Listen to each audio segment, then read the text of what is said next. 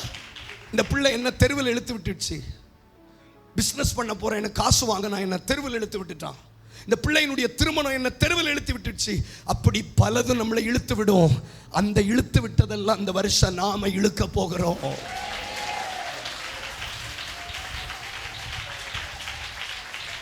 இந்த பாருங்க, நீங்க ஈஸியா கை தட்டுறீங்க, ஆனால் ஒவ்வொன்றும் முத்துக்கள். என்ன தப்பான இடத்துல விதைக்கிறோமோன்னு தோன்ற மாதிரி பண்ணிடக்கூடாது. இந்த வார்த்தையை கவனிச்சிங்களா? அண்ணே, இழுத்தான். என்ன ஆச்சரியம் இல்லை? இழுத்தான். புரியுதா? இழுத்தான்.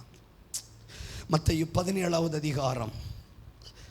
நிறைய பேசணும். நீங்க கொஞ்சம் ஜெபத்தோட வாங்களேன். சிலர்லாம் மந்தமா உட்கார்ந்துருக்கீங்க. என்னாச்சுமா உங்களுக்கெல்லாம்? மத்தேயு வசனம் தெரியாம நீங்க என்ன ரட்சிக்கப்பட போறீங்க? எந்த பரலோகத்துக்கு போக போறீங்க? கஷ்டம். என்ன சும்மா இருக்கும்போது பைபிள் படிங்க. தயவு செய்து இப்படியெல்லாம் சொல்றது உங்களுக்கு கஷ்டமா இருக்கும். ஆனால் கடினமான உபதேசத்தில் கட்டப்பட விரும்புங்கள். மத்தேயு 17:15 ப்ளீஸ். 17:15 வாசிங்க. ஆண்டவரே என் மகனுக்கு இறங்கும். எல்லாரும் சேர்ந்து படிங்களேன். அவன் சந்திரரோகியாய் கொடிய வேதனைப்படுகிறான். நீங்க மைக்ல போல்டா வாசிங்க, அவங்க ஏற்கனவே தூங்குறாங்க. திரும்ப வாசிங்க. ஆண்டவரே என் மகனுக்கு இறங்கும், அவன் சந்திரரோகியாய் கொடிய வேதனைப்படுகிறான், அடிக்கடி தீயிலும் தண்ணீரிலும் விழுகிறான். Listen.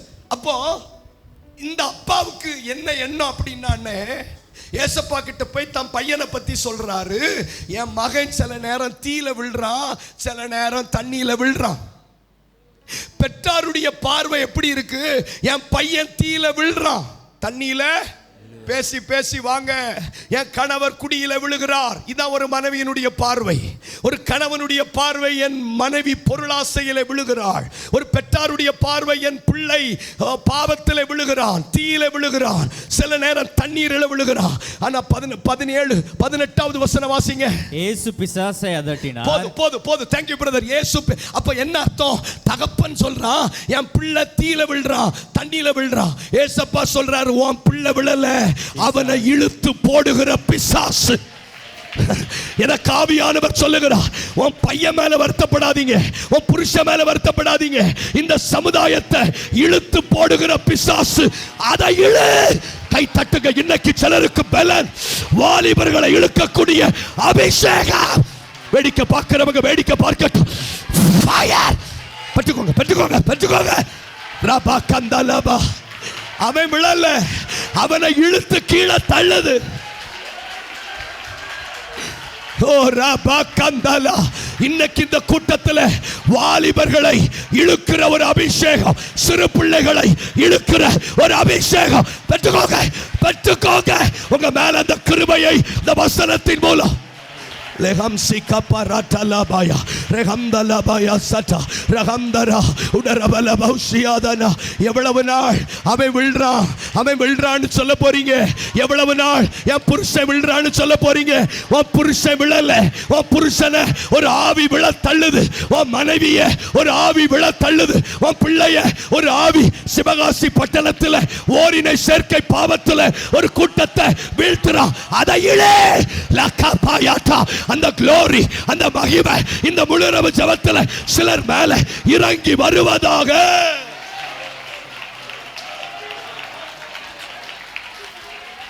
It is easy. Contamination பண்றது ஈஸிங்க, குற்றப்படுத்துறது ஈஸி பாஸ்டர். அவன் விழுறான்னு சொல்றது ஈஸி. எந்த கவனிங்க, சுய அறிவு உள்ள எந்த மனுஷனும் பாவத்தில் விழமாட்டான். ஏன்னா அவனுக்கு he knows the consequences of sin. பாவத்தினுடைய வலி அவனுக்கு என்னன்னு தெரியும். திருமணமான பிற்பாடு கள்ள தொடர்பில் இருந்தா அது சரீர பிரகாரமாக மட்டுமல்ல, ஆவிக்குரிய ரீதியிலும் எவ்வளவு பெரிய பாதிப்பை உண்டாக்கும்னு இருவருக்கும் தெரியும்.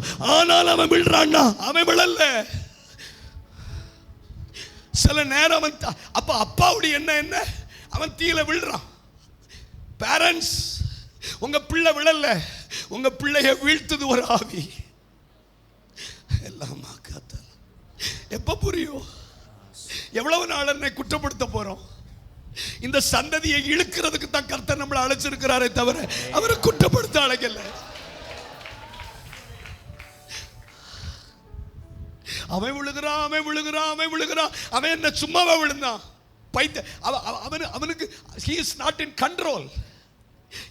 எவனாவது ஒருத்தன் அறிவுள்ள எவனாவது தீய தொடுவானே, அப்ப அவனுக்கு புத்தி இல்லைன்னு தானே அர்த்தம். ஒரு பாரம் வர வேண்டாமா சார்? ஒரு பாரம் வர வேண்டாமா? அப்ப அப்பா என்ன சொல்றாரு? சில நேரம் தீயில விழுறான், பேசி பேசி வாங்கல, ஒரு ஜெப குறிப்பு தானே. தீயில விழுறான், சில நேரம் தண்ணியில விழுறான். ஏசப்பா சொல்றாரு, உன் கருத்து கணிப்பு தப்பு. நான் சொல்றேன், பிசாசை அதட்டினான்.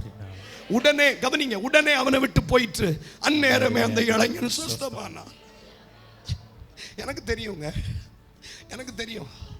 நான் வேண்டான்னு நினைச்சு விழுந்த இடங்கள் உண்டு. அப்போ ஐ நோ த பெயின். இன்னைக்கு நாம எப்படி ஜெபிக்கணும்? அவன் விழுறான், அவன் விழுறான் அல்ல, விழுகிறவனை இழுக்கக்கூடிய வல்லமை எனக்கு.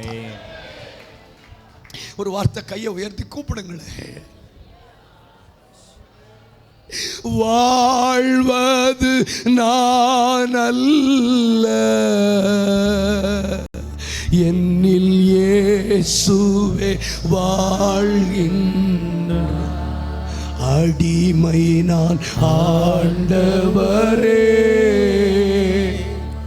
என்னை ஆட்கொள்ளும் என் தெய்வமே, தெய்வமே. வேற மைக் வேண்டாம், வேற மைக் வேண்டாம். ஜனங்கள் சத்த வரட்டும் ப்ளீஸ். தேங்க்யூ. அடிமை நான் ஆட்கொள்ளு, அடிமை நான். உங்க சத்தம் பிரதானமா? தெய்வமே, தெய்வமே.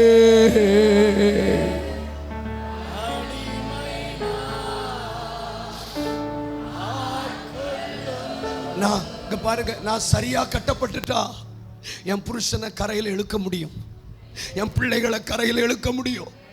என்னுடைய இப்ப பிரதான ஜெபம் என்ன தெரியுமா?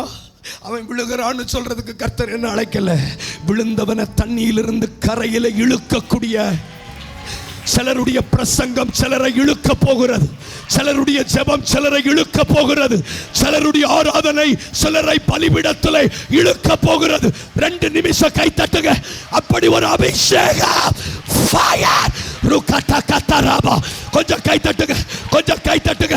இழுக்க போகிறது, இழுக்க போகிறது, இழுக்க போகிறது, இழுக்க போகிறது, இழுக்க போகிறது, இழுக்க போகிறது, இழுக்க போகிறது. பெற்றுக்கோங்க, பெற்றுக்கோங்க, பெற்றுக்கோங்க.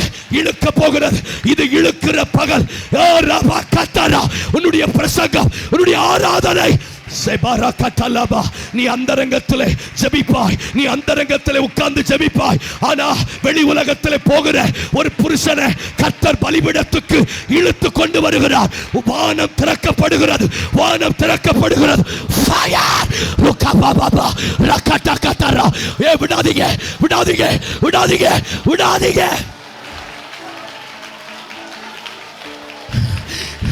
இழுக்கிற அபிஷேகம், இழுக்கிற அபிஷேகம், இழுக்கிற அபிஷேகம். சபை விசுவாசி விழுகிறான்னு சொல்றதுக்கு அழைக்கல, அவனை இழு, அவனை இழு, இழு, இழு. லா பாத்தா லா காபா ரேகாபா ராதே லா ஹசிகாபா. ஒரு மின்சாரத்தை போல ஒரு வல்லமை இறங்கி வருகிறது, இறங்கி வருகிறது. சிலதை இழுக்கக்கூடிய வல்லமை.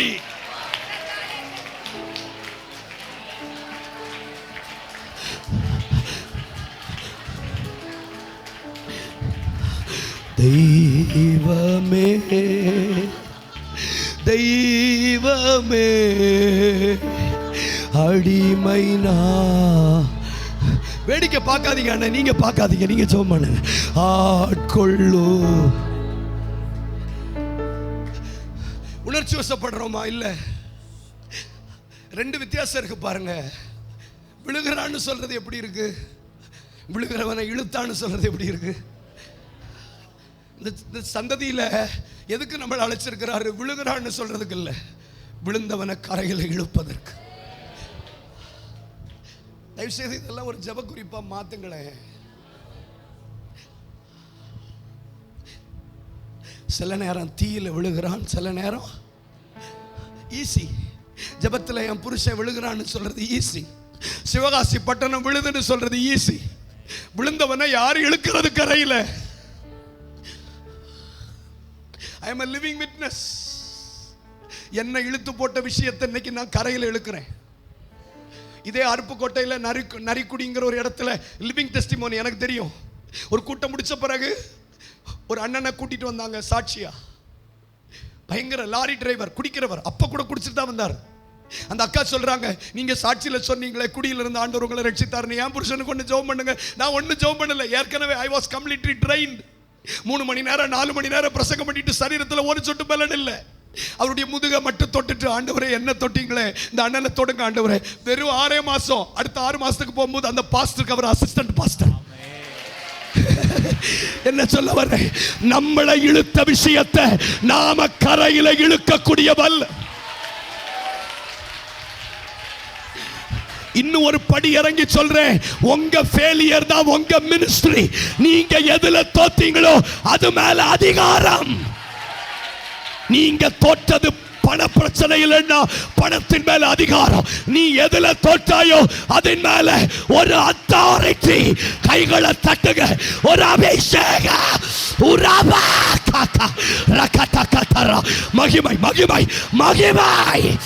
இலஹசி கபா ரகதகதரா லிபரமசியந்தலா உடரபகந்தலபசியா உரமமம ஷகதனம ரிகந்தலப சந்தலபதியா.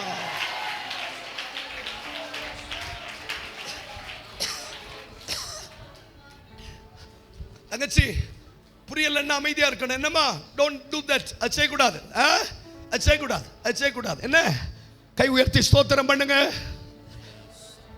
எத்தனை பேருக்கு செய்தி புரியுது? என்ன கடினமாய் கட்டுகிறதுக்கு காரணம், தேவனை சுமப்பதற்கு, தேவ திட்டத்தை சுமப்பதற்கு. எல்லாருக்கும் அந்த பாரம் வருமானு தெரியாது, ஆனால் சிலருக்கு வரும். என்ன என்ன பல வருஷமா இழுத்து போடுற விஷயத்தை நான் இழுக்கிறேங்கிறது எவ்வளவு பெரிய விக்டரி இல்லை, எவ்வளவு பெரிய வெற்றி இல்லை. உங்க கையில் அந்த பலன் வரும், உன் கையில ஒரு கூடார ஆணி வரும். அவன் தலையை நீ உடைப்பாய். லேகம் சீபாராட்டா லப்பக தரபா. ஓ பாபா பாபா பாபா பாபா யா.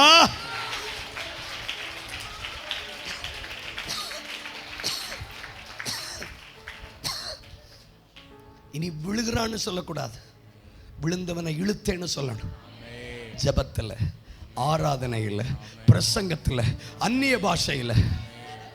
I can. கரையில் இழுத்தானா? எத்தனை மீனுங்க? 153 பெரிய மீன்களால் நிறைந்த வலையை கரையிலே. அதுக்கு என்ன அர்த்தம் தெரியுமா? இவன் விழுந்த இடத்துல இவன் இழுக்கிறான்னு அர்த்தம். நான் சொல்றேன், உங்க துவக்கம் தோல்வியா இருக்கலாம், உங்க முடிவு வெற்றியாதான் முடியும். ஆண்டவர் ஒரு மனுஷனுடைய கதையை முடிச்சா அவனை சக்சஸ்ஃபுல்லாதான் முடிக்கப்படுவார், சாதித்தவனாகத்தான் முடிக்கப்படுவார். ஒரு காலகட்டத்தில் கடல்ல நடக்க முடியாம கடல்ல விழுந்தவன் இப்ப கடல்ல இருக்கிறத கரையில இழுக்கிறான். That is the story of a successful man. லூக்கா 5ஆம் அதிகாரம் 6ஆம் வசனம். ஏற்கனவே சொன்னது போல பேதுரு வாழ்க்கை எப்படிப்பட்டதா இருந்தது, அது எதனால இதை இப்படி சொன்னார்? 153 பெரிய மீன்களால் நிறைந்த வலையை அவன் கரையில் இழுத்தான். அத்தனை மீன்கள் இருந்தும் வலை கிழியவில்லை. Even though there were many fishes, the net was not broken. வலை கிழியவில்லை. இந்த வருஷம் நீங்க நம்புங்க, பெரிய பெரிய திட்டங்கள் வந்தாலும் நீங்க அசைய மாட்டீர்கள். கை உயர்த்தி ஸ்தோத்திரம் பண்ணுங்க. ஹல்லேலூயா. லூக்கா 5:6. அந்தபடி அவர்கள் செய்து தங்கள் வலை கிழிந்து போகத்தக்க மிகுதியான மீன்களை. இப்போ எத்தனை பேருக்கு புரியுது? இதுதான் பேதுருவினுடைய வாழ்க்கையின் துவக்கம் இயேசுவோடு. கொஞ்சம் வேகமா வாங்க, அழகா முடிச்சிடலாம். இதுதான் வாழ்க்கையின் துவக்கம். இயேசுவோட சேர்ந்து பேதுரு தன் வாழ்க்கையை ஆரம்பிக்கிற முதல் இடம், அப்படிதானே? ஆனா அந்த முதல் ஆரம்பம் எப்படி இருக்கு பாருங்க. இந்த வார்த்தையை கவனிங்க, கிழிந்து போகத்தக்க போட்டிருக்கா. அப்போ தொடக்கத்தில் கிழிந்து போகத்தக்கன்னு போட்டுட்டு முடிக்கும் போது கிழியவில்லைன்னு போட்டிருக்குன்னா கிழிந்ததை தோல்வியாகவும் கிழியவில்லைங்கிறத வெற்றியாகவும் சொல்றார். ஆனா நாம என்ன நினைச்சுக்கிட்டு இருக்கோம்? வலை கிழிஞ்சு போகத்தக்க மீன்களை பிடிச்சிருக்காங்க. அட லூசு, ரேஷன் கடைக்கு போய் ரேஷன் வாங்கினேன், சாக்கு கிழிஞ்சிட்டுன்னு சொல்றது ஆசீர்வாதமா? மகளிருக்கு 2000 ரூபாய் உதவித்தொகை கிடைச்சது, பர்சு ஓட்டன்னு சொல்றது ஆசீர்வாதமா? என்ன இதை விட எளிமையா எப்படி பேசுறது? ஏமா பையில நெல் வாங்கி அரிசி வாங்கிட்டு வர்றீங்க, பை கிழிஞ்சிட்டுன்னு சொல்றது ஆசீர்வாதமா? இதை நான் சொல்லல, கொஞ்சம் நீங்களே நிதானிங்க. அன்றி கிழிந்து போகத்தக்கன்னு துவக்கத்தில் சொல்லிட்டு முடியும் போது கிழியவில்லைன்னு சொல்றாருன்னா what God meant for. என்ன சொல்ல வர்றீங்க ஆண்டவரேன்னா, இது தோல்விப்பா, அது வெற்றி. இவன் கட்டமைப்பு பலவீனமான கட்டமைப்புன்னு முதல்ல சொல்றாரு, முடிவில் சொல்றாரு அழகா கட்டிட்டேன், அழகா கட்டிட்டேன். சரி, அது தோல்விங்கிறதுக்கு நம்ம கற்றுக்கொள்ள தான் போறோம், கற்றுக்கொண்டு நம்ம ஜெபிக்க போறோம். வலை கிழிந்து போகத்தக்க மிகுதியான மீன்களை பிடித்தார்கள். ஒரு மனிதனுடைய வாழ்க்கையில சரியாக கட்டப்படலைன்னா, ஏன்னா ஆண்டவரால சரியா கட்டப்படாத நேரம் இது. ஆமா தானா? இன்னும் கட்டப்பட தொடங்கலை, இப்பதான் பழகிருக்காங்க. வலையும் படகெல்லாம் விட்டு வாங்க இப்பதான் பழகிருக்காங்க, இன்னும் அவர் கட்ட தொடங்கலை. சிலர் சர்ச்சைக்கு வர்றாங்களே தவிர இன்னும் கர்த்தர் அவங்களை கட்ட தொடங்கலை. சிலர் ஊழியம் செய்யறாங்களே தவிர இன்னும் கர்த்தர் அவங்களை கட்ட தொடங்கலை. சிலர் அவங்க சபைக்கு வர்றாங்க, கிறிஸ்தவர்களா இருக்கிறாங்க, but they are not yet built by God. அவர்கள் தேவனால் இன்னும் கட்டப்படலை. தேவனால் கட்டப்பட்டவர்களுக்கு அடையாளங்கள் இருக்கும், தேவனால் கட்டப்பட்டவர்களுக்கு சிராய்ப்புகள் இருக்கும். கொஞ்சம் உற்சாகமா இருங்க. அப்போ வலை கிழிந்து போகத்தக்க அப்படின்னா the nets begin to tear அப்படின்னு போட்டிருக்கு. வலை கிழிய ஆரம்பித்து விட்டது, வலை கிழிய ஆரம்பித்து விட்டது. அப்போ சரியாக கட்டப்படாதவர்களுடைய வாழ்க்கையில் 3 அடையாளங்கள். புரியுற மாதிரி பேசுறேன்னா ஓவர்லோடா இருக்கா? புரியுதுன்னு சொல்றவங்க கை உயர்த்தி. சரியா கட்டப்படாததுனால 7வது வசனம் வாசிங்க, சீக்கிரமா சொல்லி. அப்பொழுது மற்ற படவில் இருந்த கூட்டாளிகள் வந்து தங்களுக்கு உதவி செய்யும்படிக்கு சைகை காட்டினார்கள். அப்ப சரியா கட்டப்படலைன்னா எப்போதும் இவங்களுக்கு மற்றவங்க உதவி தேவை. ஈஸி ஆயிட்டா? ஈஸி ஆயிட்டா? இப்ப பக்கத்துல முகத்தை பார்த்து கேளுங்க, சரிதான் இல்ல நம்மளை பத்தி சொன்னது? முகத்தை பார்த்து சொல்லுங்கன்னு சொன்னேன், சரிதான் இல்ல நம்மளை பத்தி சொன்னது? சாப்பிடுறத தவிர, வாட்ஸ்அப்பில் மெசேஜ் அனுப்புறதை தவிர, அமேசான் ஃப்ளிப்கார்ட் பார்க்கறத தவிர மற்ற எல்லாத்துக்கும் நமக்கு உதவி வேணும். யாருக்கிட்டையாவது ஃபோன் பேசுறதுக்கு சுடுகாட்டில் போய் கூட நிற்பாயுமே, பயம் இருக்காது. ஆனால் எனக்கு என்னவோ ஆச்சரியமா இருக்கும், பாவம் செய்யும்போது பயம் வராது. நீங்கள் டைரெக்டாக பரலோகத்திலேருந்து இறங்கி வந்ததுனால உங்களுக்கு பாவம்னா என்னன்னு தெரியாது. என்ன, நான் எக்ஸ் பாவி, எக்ஸ் எம்எல்ஏ மாதிரி எக்ஸ் பாவி. நான் வீட்டில் இருந்தால் பாத்ரூம் போகணுன்னாலும் மம்மின்னு கூப்பிட்டுட்டு தான் போவேன்.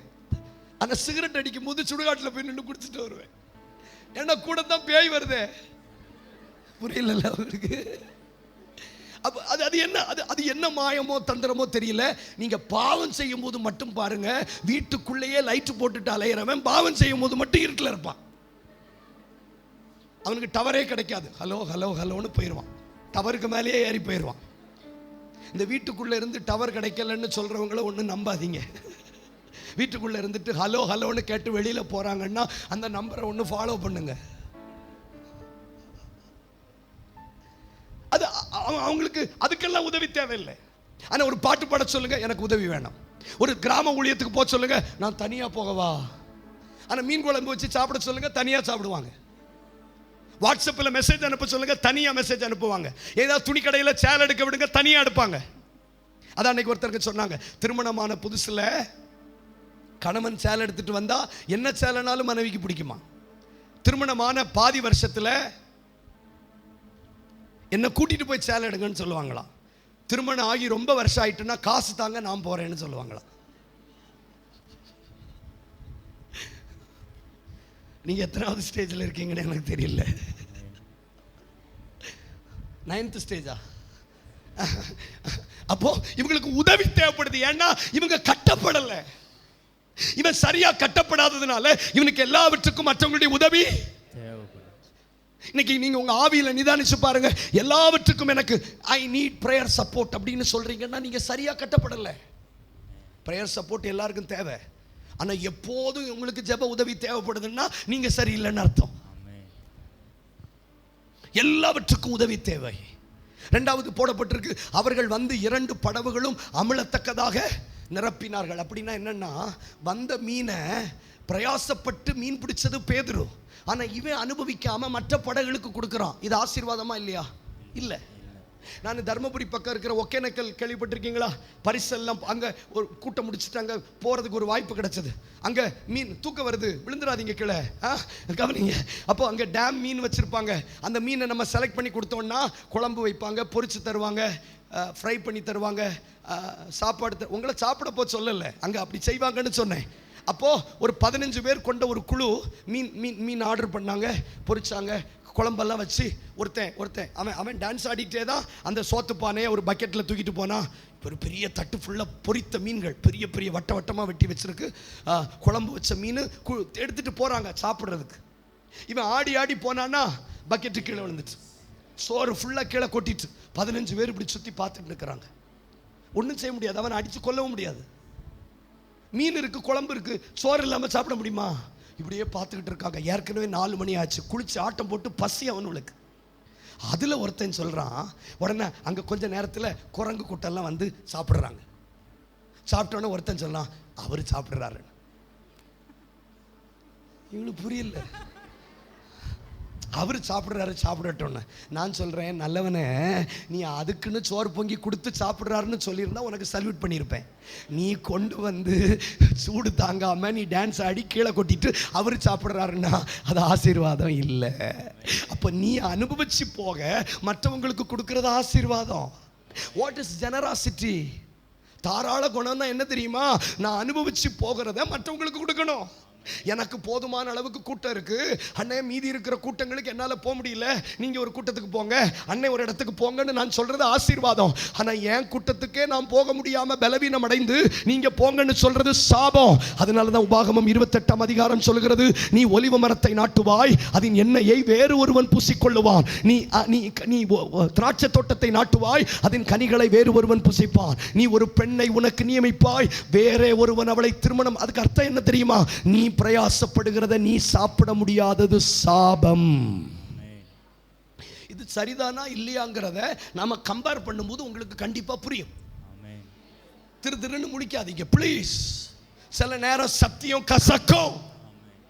அப்ப இவன் சரியா கட்டப்படாததுனால ஒன்று, இவனுக்கு மற்றவருடைய உதவி பேசி பேசி வாங்க தேவைப்பட்டது. இரண்டாவது, இவனால அதை அனுபவிக்க முடியாமல் மற்றவர்களுக்கு கை மாற்றி கொடுத்தான். இது வந்து இரக்கத்தின்படி கொடுத்ததல்ல, கை மாற்றி விட்டான். ஐ கான், நான் கண்ணீரோடு சொல்லுகிறேன், என்னால முடியலன்னு இங்க இருக்கிற ஒருவர் சொல்லிவிடக் கூடாது.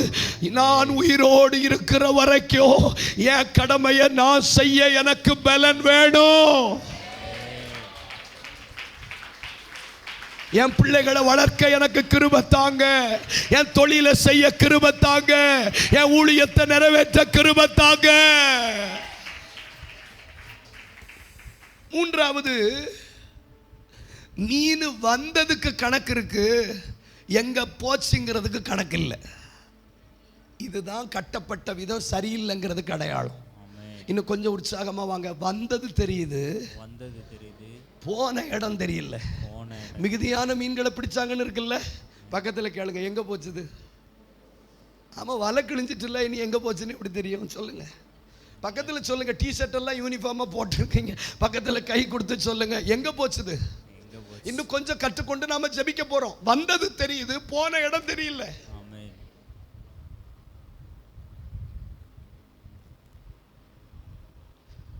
நூத்தி கவனிங்க, அதுல எப்படி போட்டிருக்குன்னா இன்ஃபைனைட், எண்ண முடியாத அளவுக்கு மீன்கள் வந்ததா.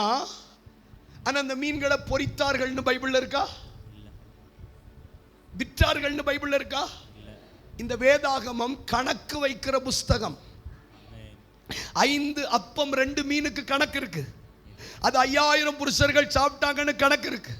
12 கூடை நிறைய மீதம் வந்துச்சுன்னு கணக்கு இருக்கு. அப்போ ஒவ்வொன்றுக்கும் பைபிள்ல கணக்கு இருக்கும் போது இங்க மிகுதியான மீன்கள் வந்துச்சுன்னு கணக்கு இருக்கு, ஆனா எங்க போச்சுன்னு கணக்கு இல்லை. சரியா கட்டப்படலைன்னா வந்ததுக்கு கணக்கு இருக்கும், எங்க போச்சுங்கிறதுக்கு கணக்கு இருக்காது.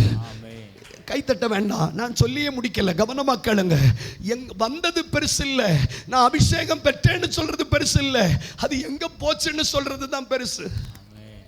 புரியல?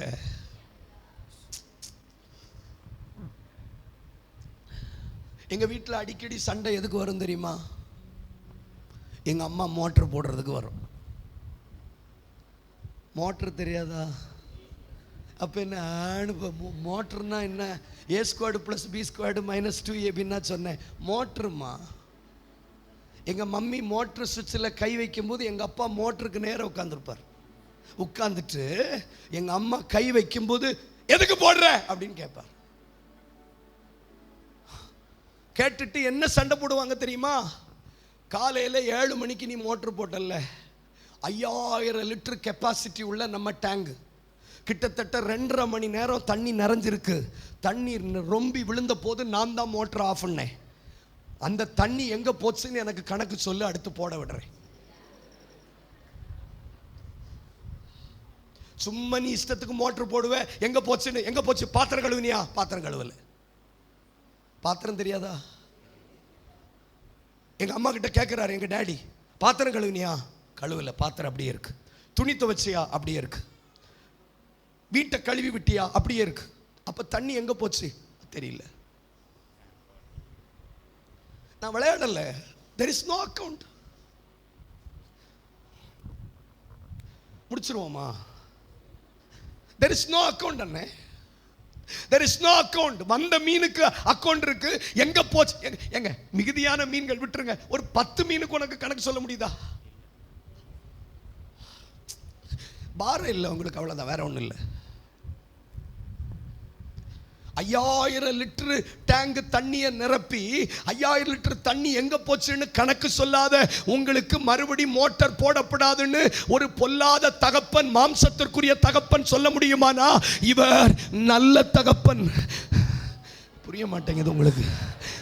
இப்ப மிகுதியான மீன்கள் புரிஞ்சுட்டு இப்படி உட்கார்ந்து இருக்கீங்களா, புரியாம உட்கார்ந்து இருக்கிறீங்களா எனக்கு தெரியல. வந்ததுக்கு கணக்கு இருக்கு, கை தட்டுனதுக்கு கணக்கு இருக்கு, அபிஷேகத்துல நிரம்பினதுக்கு கணக்கு இருக்கு, ஜெபிச்சதுக்கு கணக்கு இருக்கு, அழுததுக்கு கணக்கு இருக்கு. அது என்னவா மாறிச்சுங்கிறதுக்கு கணக்கு இல்லை. இன்னும் புரியல, இன்னும் புரியல. ரபா கந்து ரபா சந்தலபா. இந்த ஊழியத்துல மிகுதியான மீன்கள் வந்துச்சு, ஆனா எங்க போச்சுன்னு கணக்கு இல்லை, கணக்கு இல்லை. எத்தனை பேருக்கு நீங்க பேச பேச ஜெபிக்கணும். ஜெபத்தால மட்டும்தான் ஒரு வசனத்தை மொழிபெயர்க்க முடியும், தூங்குறவங்களால மொழிபெயர்க்க முடியாது. இன்னும் கொஞ்ச நேரத்தில் நம்ம முடிக்க போறோம். கொஞ்சம் வாய்களை திறங்க. வந்ததுக்கு கணக்கு இருக்கு, ஆனா எங்க போச்சுங்கிறதுக்கு கணக்கு இல்லை. வந்ததுக்கு கணக்கு இருக்கு, உணர்ச்சி வசப்படாம ஜெபிங்க. வந்ததுக்கு கணக்கு இருக்கு, ஆனா எங்க போச்சுன்னு கணக்கு இல்லை. நான் சரியா கட்டப்படல ஆண்டவரே, நான் சரியா கட்டப்படலப்பா.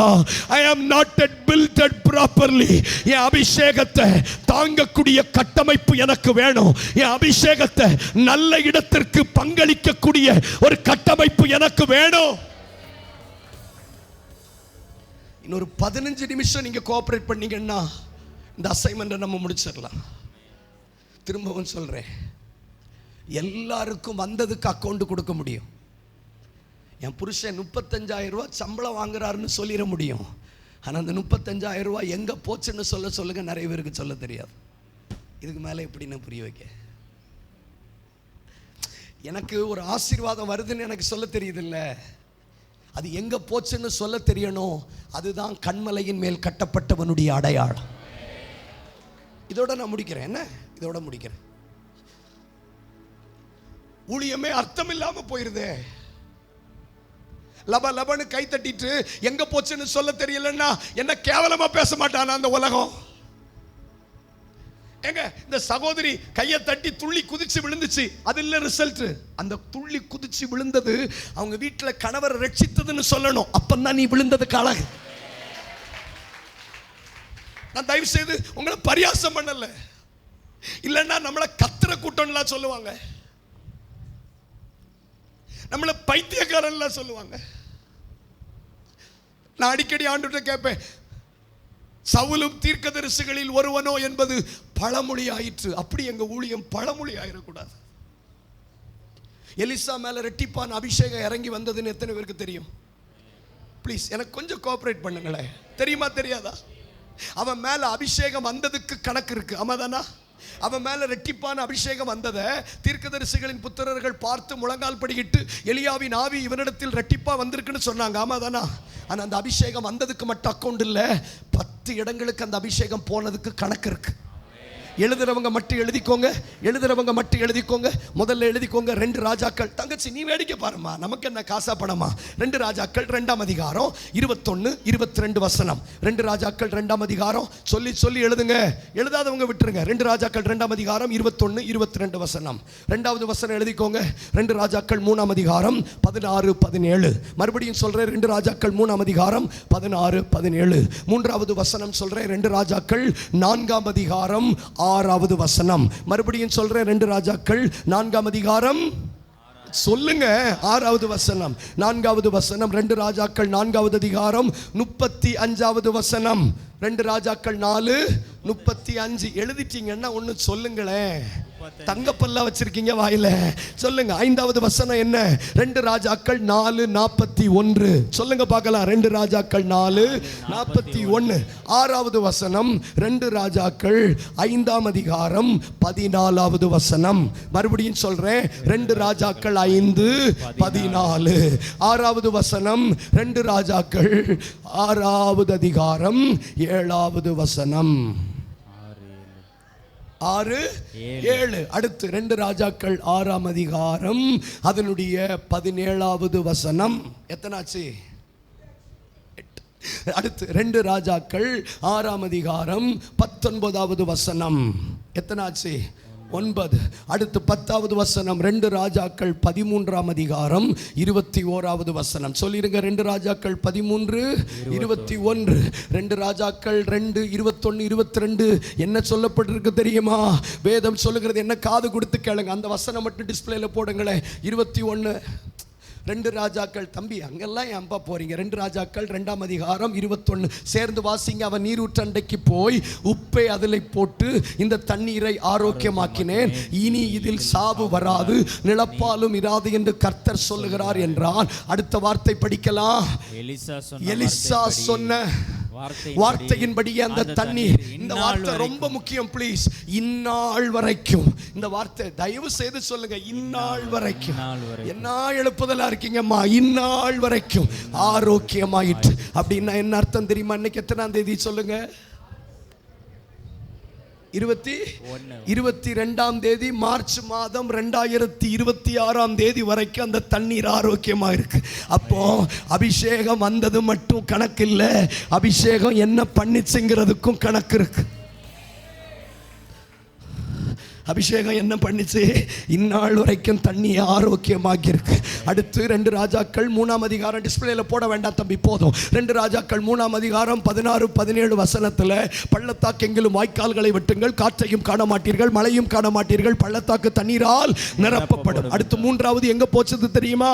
அந்த அந்த தீர்க்கதரிசியின் புத்திரனுடைய மனைவியினுடைய ஒரு குடம் எண்ணெயை கடனை அடைப்பதற்கும் ஜீவனம் பண்ணுவதற்கும் அந்த அபிஷேகம் பயன்பட்டது. 4வது எங்க போச்சது தெரியுமா? சுனேமியாளுடைய பிள்ளையை உயிர்ப்பிப்பதற்காக போயிற்று. 5வது எங்க போச்சு தெரியுமா? கூழ்பானையில் இருக்கிற சாபத்தை போக்குவதற்கு பயன்படுத்திச்சு. 6வது எங்க போச்சது தெரியுமா? நாகமானுடைய குஷ்டரோகத்தை சுகமாக்கிற்று. 7வது எங்க போச்சது தெரியுமா? இரும்பை மிதக்க பண்ணிற்று. 8வது எங்க போச்சது தெரியுமா? வேலைக்காரனுடைய கண்களை அக்னிமயமான ரதங்களையும் குதிரைகளையும் பார்க்க வைத்தது. 9வது எங்க போச்சது தெரியுமா? சீரியர்களுக்கு கண்மயக்கத்தை உண்டாக்கிற்று. 10வது எங்க போச்சது தெரியுமா? மரித்த எலிசாவின் எலும்புகள் மேல் ஒரு போர் சேவகனை போட்ட போது அவன் திரும்ப உயிரோடு எழும்பினான். நான் கேட்கிறேன், வந்த அபிஷேகத்துக்கும் கணக்கு இருக்கு, போன இடத்துக்கும் கணக்கு இருக்குன்னா இதுதான் சரியான கட்டப்படுதல். இதுதான் சரியான கட்டப்படுதல். இல்ல இல்ல இல்ல இல்ல இல்லை, எனக்கு தெரியும் பெரிய எழுப்புதல் ஒன்றும் வராதுன்னு எனக்கு தெரியும். ஆனால் கண்ணீரோடு நாம் அந்த கூட்டத்தை முடிக்க போகிறோம். வந்ததுக்கு மட்டும் கணக்கு இல்லை, என்னவா மாறிச்சுங்கிறதுக்கும் கணக்கு சொல்லணும். கை உயர்த்துங்க பார்க்கலாம். இந்த கூட்டத்திற்கு பிறகு நாம் ஒரு தீர்மானம் எடுக்கணும். என் ஜெபம் என்னவா மாறிச்சுன்னு எனக்கு சொல்ல தெரியணும். ஆண்டவரே, இன்னும் கொஞ்ச நேரம் நம்ம கற்றுக்கொண்டு ஜெபிக்க போகிறோம். என் ஆராதனை என்னவா மாறிச்சுன்னு எனக்கு சொல்ல தெரியணும். ஆண்டவரே, இப்போ நீங்களா ஜெபிக்க தொடங்குங்க பார்க்கலாம். நீங்களா ஜெபிக்க தொடங்குங்க. டைட் ஆயிராதீங்க. என்ன, இருதயத்தை கடினப்படுத்திராதீங்க. இருதயத்தை கடினப்படுத்திராதீங்க ப்ளீஸ். விட்டு கொடுக்கணுமேன்னு சொல்லிட்டு இருதயத்தை கடினப்படுத்திராதீங்க. உண்மைதான் ஆண்டவரே, வந்தது தெரியுது, ஆனா எங்க போச்சதுன்னு எனக்கு சொல்ல தெரியல. வந்தது தெரியுது, எங்க போச்சுன்னு சொல்ல தெரியல. என் ஜெபம் எங்க தான் போகுது கேளுங்க. என் மேல வருகிற அபிஷேகம் எங்க தான் போகுது கேளுங்க. ஒரு ஜெபாவி பெற்றவங்களால இப்படி எல்லாம் இருக்க முடியாதுங்க. அண்ணாள்கிட்ட கேளுங்களேன், அண்ணாலே நீ அழுது ஜெபிச்சியே, அதுக்கு என்ன பதில்னு கேளுங்க. சாமுவேலை காட்டுவாள். கொல்கதா மலை என்கிற கபால ஸ்தலத்தில் இயேசு உரத்த சத்தமிட்டு தன் ஆவியை விட்ட போது அந்த ஜெபம் எங்க போச்சதுன்னு யாருக்கும் தெரியல. ஆனா 25 மைலுக்கு அப்பால் தேவாலயத்தின் திரைச்சீலை இரண்டாக கிழிந்தது, பூமி இருண்டது, சந்திரன் ரத்த நிறமாய் மாறிற்று. இன்னைக்கு தீர்க்கதரிசன ஆவியிலே சொல்லுகிறார், சிவகாசி பட்டணத்தில் நான் செய்த ஊழியம் எங்க போச்சது? ஜெபிக்க ஆள் இல்லையா? அப்ப என் கண்ணீர் எங்கதான் போகுது? பாருங்க, ஒவ்வொரு தடவையும் ஜெபம் பண்ணிட்டு வீட்டுல போய் பார்க்கணும். என் ஜெபம் வீட்டுல எங்கேயாவது பிரதிபலிச்சிருக்கான்னு பார்க்கணும். உங்ககிட்ட பேசுறதுக்கு ஜெபம் பண்ணிட்டு வேடிக்கை பார்க்க கூடாது, பார்க்கணும். எப்ப புரியும் அக்கா? உங்களை நீங்களே வஞ்சிக்காதீங்க. வந்துச்சுன்னு சொல்றது பெருமை இல்லை. எங்க போச்சுது? ஒரு 15,000 ரூபாய் சம்பளத்துக்கு எனக்கு கணக்கு காட்ட தெரியலன்னா நான் என்ன கட்டப்பட்டிருக்கிறேன்? அது அப்படி செலவாச்சுன்னு அப்படி சொல்ல முடியாது. நீங்க சரியா கட்டப்படலைன்னு அர்த்தம். இங்க இருக்கிற எத்தனை பேர் அப்படி வாழ்றோம் தெரியுமா? சம்பளம் வாங்குறது மட்டும்தான் தெரியுது, என்னவா மாறுதுன்னு சொல்ல தெரியல. விட்டு கொடுக்கறதுக்கு உங்களுக்கு சிரமம், வாழ முடியாது, கஷ்டம். டாக்டர்கிட்ட போய் சொல்றவன் வியாதி சுகமாகுமாக்கா? டாக்டர் கிட்ட என் வியாதியை சொல்றதுக்கு எனக்கு கூச்சமா இருக்குன்னா வியாதியில சாக வேண்டியதுதான். ஆமா தானே? சொல்லுங்க தங்கச்சி. வக்கீல் கிட்ட போய் நில பிரச்சனையை உண்மையை ஒத்துக்கிறதுக்கு எனக்கு ஒரு மாதிரி சங்கடமா இருக்குன்னு சொன்னீங்கன்னா கேஸ் முடியுமா? வக்கீல் கிட்ட டாக்டர் கிட்ட போய் சொல்ல கூடாது. அது மாதிரி கர்த்தர்கிட்ட வந்து மறைக்க கூடாது. நீங்க நான் அன்னைக்கு என்கிட்ட ஒருத்தர் சொன்னாரு, எனக்கு அழுக வந்துச்சு, நான் அழுகல. போ யாருக்கு நஷ்டம்? எனக்கெல்லாம் அழுக வந்தா அழுதுருவேன் சார். உங்களை மாதிரி எல்லாம் பிரஸ்டீஜ் காட்ட தெரியாது எனக்கு. நம்ம வந்து சமுதாயத்தில் அப்படி நம்மளை யாரும் வாழ்க்கை முழுவதும் கஷ்டப்படணும். சொல்லுங்களேன், ஒரு 15,000 ரூபாய் சம்பளம் வருது, அது ஒரு வீட்டில் ஒரு பொருளா மாறலன்னா நான் என்ன கட்டப்படுறேன்? சொல்லுங்க. இதை விட எளிமையா பேச முடியுமா? அன்னைக்கு ஒருத்தங்க சொல்றாங்க, ₹1,00,000 சம்பாதிக்கிறாரு என் புருஷன், வீட்டில் அதனுடைய அடையாளங்கள் ஒண்ணும் இல்லை. உயிரை கொடுத்து ஊழியம் செய்வாங்க, ஊழியம் செய்துட்டு என் வீட்டில் போய் பார்ப்பேன், ஒரு அடையாளம் இருக்காது. என் குடும்பம் மாறல, என் தனிப்பட்ட வாழ்க்கையில மாற்றம் இல்லை. அப்போ ஒன்று புரிந்து கொண்டேன், நான் சரியா கட்டப்படலை, எங்கேயோ லீக் ஆகுது. கொஞ்ச நேரம் ஜெபிப்போமா? எங்கேயோ somewhere leaking. விட்டு கொடுக்கணும்க்கா. கஷ்டப்படுத்தி இருந்தா மன்னிச்சிருங்க, அவ்வளவுதான். ஒன்றும் இல்லை, ஒன்றும் சண்டெல்லாம் ஒன்றும் இல்லை. உங்க வாழ்க்கை உங்க கையில தானே. எனக்கு பிரயோஜனமா இருக்குன்னு சொல்றவங்க மட்டும் கையை உயர்த்தி ஜெபிங்க பார்க்கலாம். எனக்கு வந்து சும்மா ஊழியம் செய்ய வராது, நான் முடிக்கவே இல்லை. கையில் பைபிளை மூடிட்டு எங்கே போறிய? முடிக்கல, இன்னும் போகணுமா வீட்டுக்கு? கையை உயர்த்துங்க, ஜெபம் பண்ணுங்க. ஒரு பாரமே இல்லாமல் இருக்கீங்க, கொஞ்சம் ஜெபம் பண்ணுங்க, ஜெபம் பண்ணுங்க. ஒரு பாரம் வரட்டும். நீங்க உங்களோட ஆண்டவர் பேசுறாருன்னு தெரிஞ்சிட்டா இருதயத்தை கிழிச்சு அழுறதுக்கு என்ன பிரச்சனை உங்களுக்கு? நான் முடிச்சிடுறேன். அவ்வளவுதான், இவ்வளவுதான் சத்தம். என்ன நல்ல நல்ல விஷயங்களுக்கு சத்தம் போட்டா உலகம் நம்மளை மேன்மை பாராட்டும். இது ஒரு தோல்வி இல்லை. இதில் சத்தம் போட்டோம்னா 4 பேர் கேவலமா இல்ல நினைப்பாங்க. அப்படி கேவலமா நினைச்சாலும் பரவாயில்லை, நான் சரியா கட்டப்படணும். எனக்கு எவிடன்ஸ் வேணும் ஆண்டவரே. என் வாழ்க்கையில வந்த அபிஷேகம் எங்க போச்சுன்னு எனக்கு எவிடன்ஸ் வேணும். ஒரு தண்ணீரை கூட ஆரோக்கியமாக்கலன்னா என் அபிஷேகம் எங்க போச்சுன்னு எனக்கு தெரியணும். ஒரு தேவ சத்தம் நான் சொல்றேன், ஆவியானவருடைய ஏவுதலால் சொல்லுகிறேன். எலிசா உயிர்ப்பித்த பிள்ளை இதுதான் சொல்லும் போது எலிசாவுக்கு எவ்வளவு சந்தோஷமா இருந்திருக்கும்ல. இந்த அம்மாவுடைய ஜெபத்துக்கு கிடைச்ச பதில் இதுதான். இந்த ஊழியம் இத்தனை வருஷம் முழுரவு ஜெபம் நடத்துறதுக்கு பலன் இதுதான். சிவகாசி பட்டணத்துல ஒரு எவிடன்ஸ் இருந்தா எவ்வளவு நல்லா இருக்கும். இன்னும் ஜெபிங்க, இன்னும் ஜெபிங்க, இன்னும் ஜெபிங்க. விளையாடுறவங்க விளையாடட்டும், நிர்விசாரமா இருக்கிறவங்க நிர்விசாரமா இருக்கட்டும். அவங்க கர்த்தருக்கு கணக்கு கொடுக்கட்டும். மற்றவங்க ஜெபிங்க, மற்றவங்க ஜெபிங்க. எங்க சார் போகுது? வர்றது மட்டும் தெரியுது. பட படன்னு கை தட்டுறோம், ஆவியில நிரம்புறோம், சத்தம் போடுறோம், அழுகிறோம். எங்கதான் போகுது என் கண்ணி? இதோட முடிப்போம் அண்ணன். ஜெபிங்க. எங்கதான் போகுது? கீபோர்ட்ல கொஞ்சம் கை வைங்க, கீஸ் கொஞ்சம் கொடுங்க, கொஞ்சம் வாய்களை திறங்க, சப்போர்ட் பண்ணுங்கய்யா. எல்லாம் மாசிக்கா பாரா டூசியா டேலா பாக்கா தராதானா. ஒவ்வொருத்தரும் இந்த வார்த்தையை மட்டுமாவது சொல்லுங்களேன். ஏசப்பா, வர்றது தெரியுது, எங்க போகுதுன்னு தெரியலப்பா. இன்னும் எத்தனை தூரம் பயணம் செய்யணும் நாதா, இன்னும் எத்தனை காலம் பாடுகள் நாதா. என்னால் முடியவில்லை, முடியவில்லை தேவா, என்னால் முடியவில்லை, முடியவில்லை தேவா. பலன் தந்து தாங்க வேண்டும் நாதா, பலன் தந்து தேவா, இயேசு தேவா,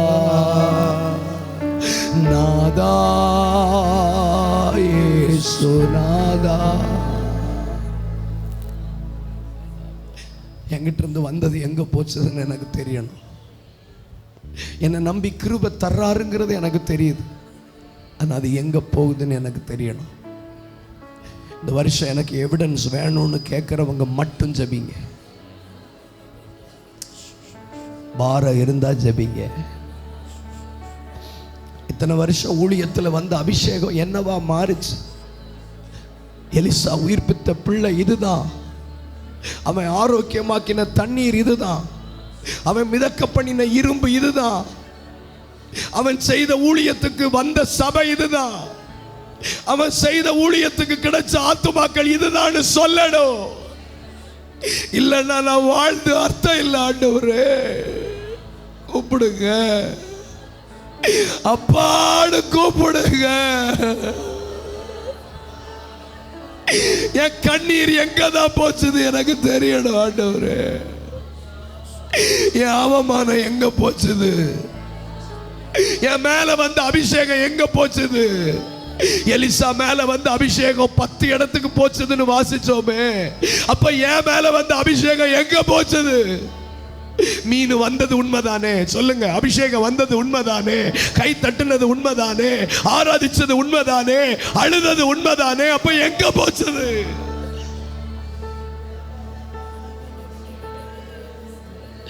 ஜெபிக்க ஜெபிக்க ஜெபிக்க உங்களுக்கு பதில் கிடைக்கும். சிலருக்குள்ள வைராக்கியம் வரும். இனிமேலும் நாம் மண் வீடு ஆயிடக்கூடாது ஆண்டவரே, இனிமேலும் நாம் மண் சுவராக ஆயிடக்கூடாதுப்பா.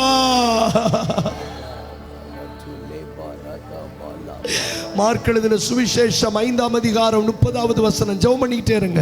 மார்க் 5:30 டிஸ்பிளேல போடுங்க. மற்றவங்க ஜெபம் பண்ணிட்டே இருங்க. வந்ததுக்கு கணக்கு இருக்குன்னா போனதுக்கும் கணக்கு வேணும். உங்க கண்ணீர் எங்க போச்சுன்னு இந்த வருஷம் எவிடன்ஸ் வேணும். உங்க பிரயாசம் என்னவா மாறிச்சுங்கிறதுக்கு எவிடன்ஸ் வேணும். இத்தனை வருஷம் உலரவு ஜெபம் நடத்துனது என்னவா மாறிச்சுங்கிறது எவிடன்ஸ் வேணும். இப்ப கவனிங்க, இப்ப பாருங்க, சீக்கிரம் பாருங்க. உடனே இயேசு தம்மிலிருந்து வல்லமை புறப்பட்டதை தமக்குள் அறிந்து ஜனக்கூட்டத்துக்குள்ளே திரும்பி என் வஸ்திரங்களை தொட்டது யார் என்று கேட்டார். நான் கேட்கிறேன், இயேசுவுக்கு தான் வல்லமை எங்க போச்சுன்னு பார்க்க வேண்டிய அவசியம் இருக்கா? இல்ல. அவருக்கு சாட்சி வேணுமா? வேண்டாம். ஏன்னா அவருக்கு சாட்சி வேண்டாம். ஏன்னா அவர் தன்னை கொடுக்கிற சாட்சி மெய்யா இருக்கிறது. அவருக்கு நம்மள மாதிரி ஒரு அற்புதத்தை பார்த்து உற்சாகம் அடைய வேண்டிய ஒரு அவல நிலைமை இல்லை. ஆனாலும் தன் வஸ்திரங்களை தொட்டது யார் என்று கேட்டார். 31வது வசனத்துல சீஷர்கள் சொல்றாங்க, எல்லாரும் உம்மை நெருக்கி கொண்டிருக்கிறார்களே, யார் உம்மை தொட்டதுன்னு கேட்டா எப்படி தெரியும்னு அவங்க அவரை மழுப்புறாங்க. அவரை தேட விடக்கூடாது பார்க்கறாங்க. 32வது வசனத்துல இயேசு என்ன சொல்றார் பாருங்க. 32வது வசனம், இதை எல்லாரும் சேர்ந்து வாசிங்க. இதை செய்தவளை காணும்படி அவர் சுற்றிலும். இப்ப மூணு வார்த்தை. இந்த வருஷம் என் வீட்டை சுத்தில நான் பார்க்கணும். 2, என் பட்டணத்தில் நான் பார்க்கணும். அட்லீஸ்ட் என் மாவட்டத்திலேயாவது ஏதாவது நடந்திருக்கணும். இது என்ன கற்றுக் கொடுக்கிறாருன்னு சுற்றிலும் பாருங்கன்னு சொல்றார். என்ன கற்றுக் கொடுக்கிறாருன்னா, உங்களிலிருந்து ஒண்ணு போச்சுங்கிறது உண்மைன்னா நீங்க அழுதது உண்மையா இல்லையான்னு உங்களுக்கு தெரியுமா? நீங்க அழுதது உண்மைதானே? அப்ப அந்த கண்ணீர் எங்க போச்சது? ஊழியம் செய்தது உண்மைதானே? எங்க போச்சுது? நான் வெக்கத்தை விட்டு சொல்றேன் அண்ணே, 9-10 வருஷம் ஆச்சு நான் முழு நேர ஊழியத்துக்கு வந்து. விரல் விட்டு எண்ணக்கூடிய இந்த கழிஞ்ச 3 வருஷம் மட்டும்தான் என் மேல வந்த அபிஷேகம் என்னவா மாறிச்சுன்னு என்னால ஆதென்டிகேட்டடா சொல்ல முடியுது. இதை நான் தோல்வியெல்லாம் பேசலைங்க. என் தோல்வியிலிருந்து யாராவது கற்றுக்கொள்ளட்டும். கத்துன என்ன, இதை விட 10 மடங்கு கத்துன. ஆனா என்னவா மாறிச்சுன்னு சொல்ல தெரியல. ஆவியானவர் பேசுவார், ஆனால் உங்களால சும்மா இருக்க முடியாது. என்னவா மாறிச்சுன்னு சொல்ல தெரியலையே. ஆனா அவர் தேடுறாரு, தன்னை சுற்றிலும் பார்க்கிறார். சிவகாசி பட்டணத்தை சுற்றிலும் பார்க்கணும். ஜெபம் பண்ணி முடிச்சிட்டு உங்க வீட்டை சுற்றிலும் பார்க்கணும். பார்த்த உடனே 33வது வசனத்தில் அழகாக எழுதப்பட்டிருக்கிறது. தன்னிடத்தில் சம்பவித்ததை அறிந்த ஒரு ஸ்திரீயானவள் பயந்து நடுங்கி அவருக்கு முன்பதாக விழுந்து உண்மையெல்லாம் என்ன சொன்னா தெரியுமா? உங்க மேல இருந்து புறப்பட்ட வல்லமை எங்கேயும் போல, அது என்னதான் தொட்டதுன்னு.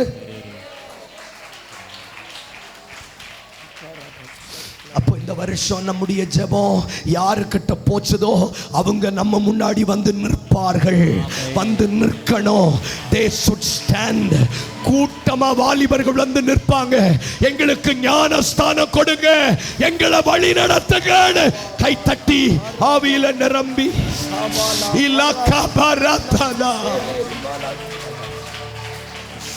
புரிஞ்சவங்க மட்டும் வாசனை. இந்த வருஷம் ஊழியத்துக்கு எவிடன்ஸின் வருஷம், ஊழியத்துக்கான எவிடன்ஸின் வருஷம். உங்க ஊழியம் என்னவா மாறிச்சுங்கிறதுக்கு எவிடன்ஸ். உன் ஜெபம் எங்க போச்சு? 21 நாள் உபவாசம், 40 நாள் உபவாசம் பண்ணி குடல் செத்து போச்சு, அல்சர் வந்துட்டு. எங்க போச்சது என் உபவாசம்? எங்க போச்சது என் கண்ணீர்? எங்க போச்சது என் ஆராதனை? விடக்கூடாது. என் உபவாசம் எனக்கு தெரியணும். என் கண்ணீர், என் அவமானம், என் நிந்தை, என் ஜெபம், என் ஆராதனை. கைய தட்ட. Evidence.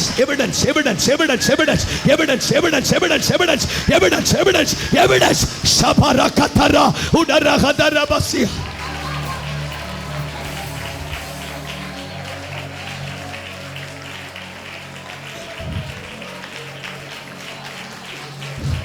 நீங்க அழுதது உண்மைன்னா அந்த அழுகை யாரையாவது தொட்டிருக்கணும்.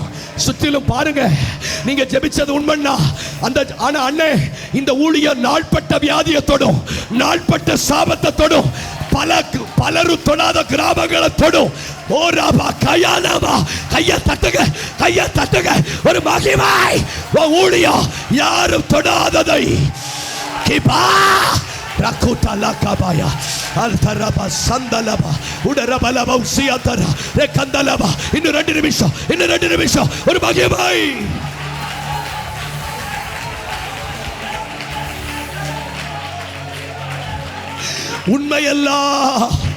உண்மையெல்லாம் அவருக்கு சொன்னார். யாரும் இல்லாத நேரம் நாம் தனிமையில் அழுததெல்லாம் எங்க போச்சது? ஒரு 2 நிமிஷம் நீங்களா ஜெபிங்க, நம்ம முடிச்சிடலாம். யாரும் இல்லாத நேரம் நான் அழுததெல்லாம் எங்க போச்சது? வண்டி ஓட்டும் போது ஹெல்மெட் போட்டுட்டு நான் அழுததெல்லாம் எங்க போச்சது? யாரும் இல்லாத மரத்தோரங்களிலே நான் அழுதது எங்க போச்சது? கொஞ்சம் விட்டு கொடுத்தாதான் என்ன உங்களுக்கு?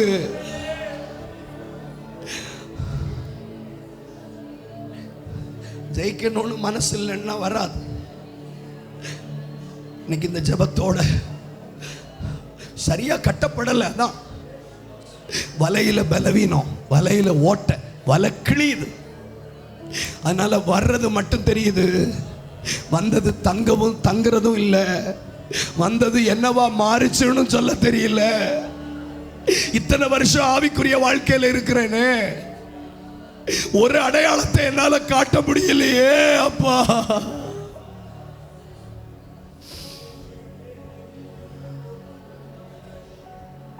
இந்த வருஷம் நீங்க தீர்மானம் பண்ணுங்க, வந்து நின்று சொல்லணும் உங்க பிள்ளை, அம்மா உங்க ஜெபம் என்கிட்ட தான் வந்துச்சு, சொப்பனமா வந்துச்சுமா, என்ன ஏசப்பா தொட்டாருன்னு சொல்லணும். உங்க கணவர் சொல்லணும், நானும் உன் கூட சர்ச்சைக்கு வர்றேன் சொல்லணும். உன் ஜெபம் என்கிட்ட தான் வந்துச்சு. சாட்சியாபுரத்தில் இவ்வளவு செலவு பண்ணி நடத்தப்படுகிற இரவு ஜெபங்களுடைய பதில் நாட்பட்ட வியாதிகளை சந்தித்ததற்கு இந்த வருஷம் எவிடன்ஸ் வரட்டும்.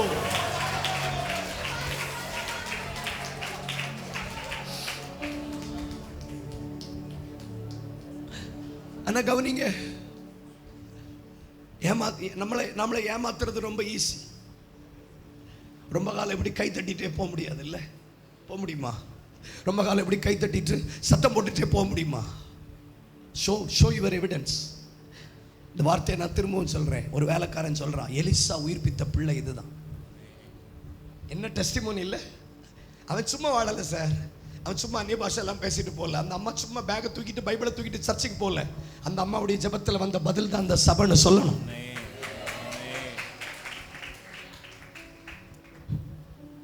ஆனால் யோவான் 21 அதிகாரம் 10ஆம் வசனம் வாசிங்க, நான் முடிச்சிடறேன். யோவான் 21:10 கற்றுக்கொள்றேன்னு சொல்றவங்க வாசிங்க. யோவான் 21:10.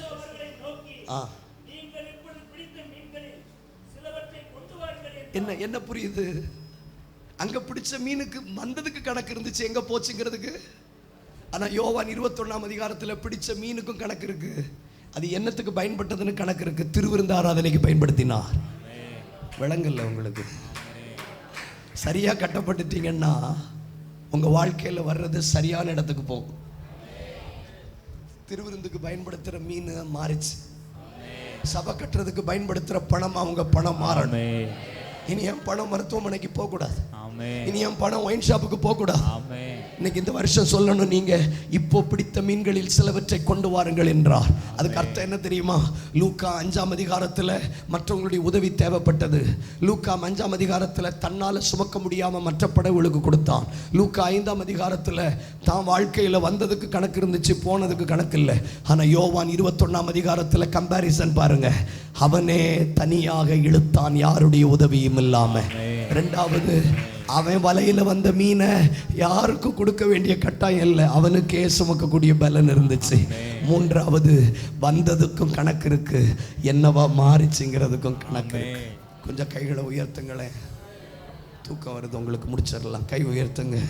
என்னவா மாறிச்சுங்கிறதுக்கு கணக்கு வரணும், அதுதான் சரியான கட்டமைப்பு. ரைட், இப்போ ஒரு 5 நிமிஷம் நம்ம சொல்லி முடிக்க போறோம். எதனால வலை கிழியுது? பக்கத்துல பார்த்து சொல்லுங்க, எதனால வலை கிழியுது? நம்ம கட்டமைப்பு நிலை நிற்க கூடாமல் போவதற்கு என்ன காரணம்? நம்மளை கட்டுறார் இல்லையா, அந்த கட்டுறது ஸ்ட்ராங்கா இல்லாம அந்த வலை கிழியறதுக்கு என்ன காரணம்? ஒரே ஒரு வசன வாசிங்க, ஜெபிப்போம். மார்க் 2ஆம் அதிகாரம் 21, 22. மார்க் 2ஆம் அதிகாரம் 21, 22. ஒருவனும் கோடி துண்டை பழைய வஸ்திரத்தோடு இணைக்க மாட்டான். போதும், இணைக்க மாட்டான். ஒருவனும் புதியதை பழையதோடு இணைக்க மாட்டான். அர்த்தம், தேவன் நம்முடைய வாழ்க்கையில புதியவைகளை தரும்போது நாமும் புதியவைகளாய் மாற வேண்டுமே தவிர புதிய திட்டத்தை பழைய வாழ்க்கையில சேர்க்க கூடாது. கேட்க மாட்டேங்கிறீங்க. கண்டிஷனா சொல்றாரு, இணைக்க மாட்டான், இணைக்க மாட்டான், இணைக்க கூடாது. புதியதை பழையதோட இணைக்க கூடாது. ஆனால் இணைத்தால் அதனோட இணைந்த புதிய துண்டு பழையதை அதிகமாய் கிழிக்கும். அடுத்த வசனம் போடப்பட்டிருக்கிறது, ஒருவனும் புதிய ரசத்தை பழைய துருத்தியிலே வார்த்து வைக்க மாட்டான், வார்த்து வைத்தால் புது ரசம் துருத்திகளை கிழித்து போடும். அப்ப தேவன் புதியதை நமக்கு தரும்போது பழைய வாழ்க்கையை ஒண்ணு விடணும். ஆண்டவர் மட்டும் எனக்கு புதுசு புதுசா தரணும், நான் மட்டும் பழைய வாழ்க்கையிலேயே இருப்பேன்னு இருக்கிறதுனால தான் வலை கிழியுது. வாழ்க்கையில கட்டுமானம் சரியா கட்டப்படல. என் சுபாவத்தை மாத்துற மாதிரி எனக்கு ஐடியா இல்லை, என் கீழ்ப்படியாம மாத்துற மாதிரி ஐடியா இல்லை, என் ஒழுங்கின்மையை மாத்துற மாதிரி அடையாளம் இல்லை. அப்போ புதியதை பழையதோட இணைக்கும் போது என்ன செய்யுது? கிழியுது. சத்தமா சொல்லுங்க, கிழியுது. கிழியும் போது வர்றதுக்கு கணக்கு இருக்கு, எங்க போகுதுங்கிறதுக்கு கற்றுக்கொள்றீங்களா? இதோட நான் முடிச்சிடுறேன். ஆனா லூக்கா 5ஆம் அதிகாரத்துல மீன் புதுசு, வலை பழசு. அவரு புதுசா தர்றாரு, ஆனா வாழ்க்கை. அப்ப கவனமா கேளுங்க. பேதுரு லூக்கா 5:8 சொல்றாரு, நான் பாவியான மனுஷன். சரி, அப்போ என்ன சொல்லி முடிப்போம்? பாவத்திலேயே இருக்கிற மனுஷனுக்கும் மீன் கொடுக்கிறார். கேட்கலையே? என்ன சொல்லி கொடுக்கிறாரு? நீ பாவத்திலேயே இருந்தாலும் நான் மீன் தருவேன், ஆனா நீ நல்லா இருந்தா அந்த மீன் நல்லா பிரயோஜனப்படும். அப்போ நீங்க நம்ம இன்னைக்கு சில சுபாவங்களை, சில காரியங்களை நம்ம தொடர்றதுக்கு என்ன காரணம் அப்படின்னா, நான் மாறலனாலும் தர்றாரே, நான் மாறலனாலும் தர்றாரே. அப்ப நான் ஏன் மாறணும்? இப்ப நான் பேச பேச உங்களுக்கு தெரியும், நான் போய் சொல்றேன், ஆனாலும் அபிஷேகம் தர்றாரு. ஒத்துக்கிட்டா தானே உச்சி மீது வான் இடிந்து விழுந்துருந்தேன். எனக்கு தெரியும், நான் மாறாமலேயே இருந்து எவ்வளவு அபிஷேகம் பெற்றுக்கொண்டேன். Yes, I know that. பைபிள்ல சில விஷயங்கள் இட்ஸ் ஃபார் காமன். மத்தேயு 5:45 சொல்லுது, தீயோர் மேலும் நல்லோர் மேலும் மழை பெய்ய பண்றான். இன்னைக்கு பெஞ்ச மழை ரட்சிக்கப்பட்டவங்களுக்கு மட்டும்தான் பெஞ்சுதா? எல்லாருக்கும் பெஞ்சுதா இல்லையா? எப்பா பெந்தேகோஸ்காரங்களுக்கு மட்டும்தான் மழைப்பா அப்படி இருக்கா? இல்ல. சூரியன் எல்லாருக்கும், ஆமா தானா? அது மாதிரி சில ஆசீர்வாதங்கள் எல்லாருக்கும் கொடுப்பார். ஆனா நீங்க சரியில்லைன்னா அந்த நன்மைகள் தங்காது, நல்ல விதத்துக்கு பிரயோஜனப்படாது. புரியும்படி சொல்லி முடிச்சிடறேன். இளைய குமாரன் மாறல, ஆனா தகப்பன் இருந்து ஆஸ்தியை கேட்டான். அப்பா கொடுத்தாரா? கொடுத்தாரு. ஆனா அவன் மாறாததுனால அவனால் அதை பத்திரப்படுத்த முடியல, அவனால் அதை நல்ல விஷயத்துக்கு பயன்படுத்த முடியல. 2, 3 அவனால் அதை பெருக்க முடியல. அப்ப அர்த்தம், நான் மாறலனாலும் அவர் தருவார், ஆனா நான் மாறினால் அவர் தந்தது நல்ல விஷயத்துக்கு பயன்படும். ஒரே ஒரு கேள்வி, தருவார். நான் மாறலனாலும் தருவார். பொய் உதடுகள் மாறாத வரைக்கும் மாறலனாலும் அவர் தருவார். பேதுருனுடைய பாவம் தீர்ந்த பிறகு மீன்கள் கொடுத்தாரா? பாவத்தில் இருக்கும் போதே கொடுத்தாரா? பாவத்தில் இருக்கும் போதா? he continued. ஆனா அர்த்தம், அது நல்ல விஷயங்களுக்கு பயன்பட வேண்டுமானால் நான் மாறித்தான் ஆகணும். அப்ப இனி புதியதோட நான் வைக்கணும்னு சொல்றவங்க மட்டும் வலது கரங்களை உயர்த்துங்க. கர்த்தர் சிலரை கற்பாறையில் கட்ட விரும்புகிறார். அவ்வளவுதான். Close your Bible. நம்ம வாய் திறந்து நம்ம ஜெபிப்போம். தயவு செய்து